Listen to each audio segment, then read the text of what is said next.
Mga kababayan, ito'y dapat malaman natin ng buong Pilipino, yung mga ginagawa nila sa Quadcom. Napakaganda yung sinabi ni Congressman Marcolita. Panoorin natin guys at mag-subscribe ka na rin. Malaking tulong na yun sa akin. Ano ba kayong pakialam doon sa iba? Anong klaseng... Anong klaseng gawa nito? Paano tayo makakagawa ng isang matibay, ng isang katanggap-tanggap na investigasyon? Kung sa dinabi-dami ng maayos siyang nabigyan ng ganong klaseng pondo, isa lang ang tutubusin. Isa sa parang, baka sakaling makakuha siya. Hindi po ganun nga eh. Baligtad po ang nangyari eh. Hindi po kayo ang gagawa niyan. COA po ang magpapatunay kung ang pagkakagasta po ay hindi tama o tama. Kayo po ay walang mandato na ganyan.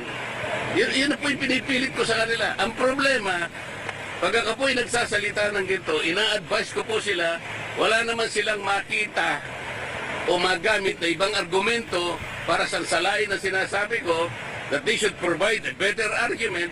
Sabihin nila kung nagkakamali ako, wala naman silang masabi, aagawin na lang yung hopya. Yan lang naman eh.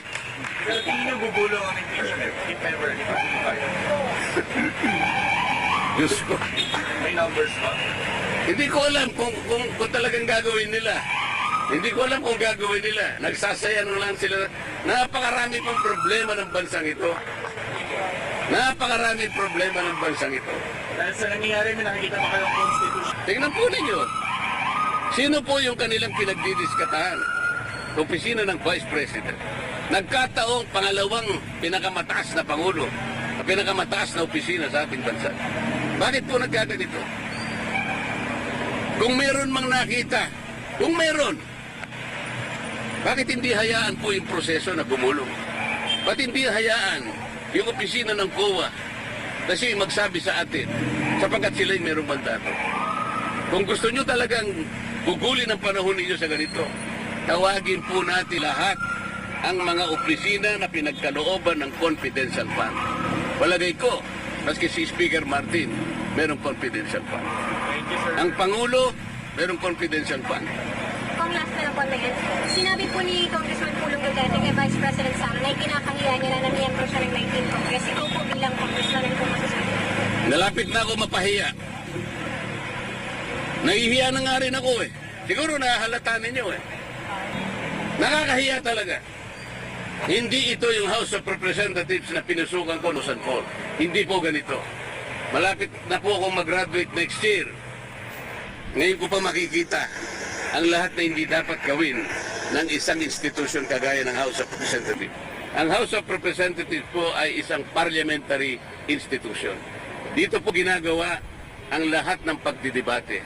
Lilitaw po dito yung makatwirang pangangatwiran kung anong argumento ang mabisa. Hindi nila dapat sansalain, hindi nila dapat pigilin ang magsasalita sapagkat pare-pareho ang members ng Congress. Sir, yung in aid of legislation na hearing, meron na po ba ang bail na nabasa kayo? Meron na ba silang plano? Nabasa na ito ba? Yung meron silang naipasang bill sa extrajudicial killing.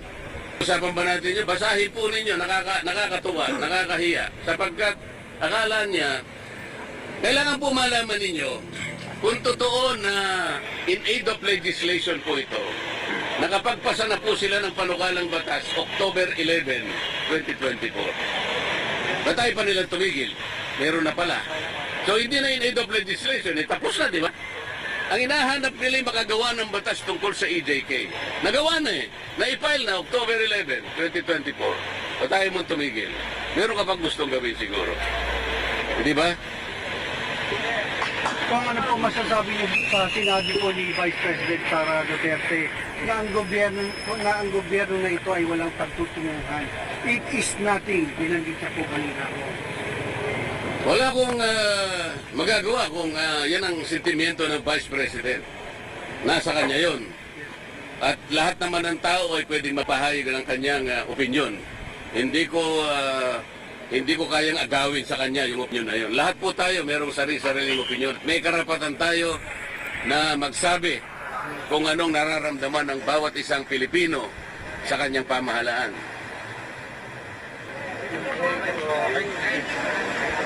Thank you po. Grabe mga kabayan.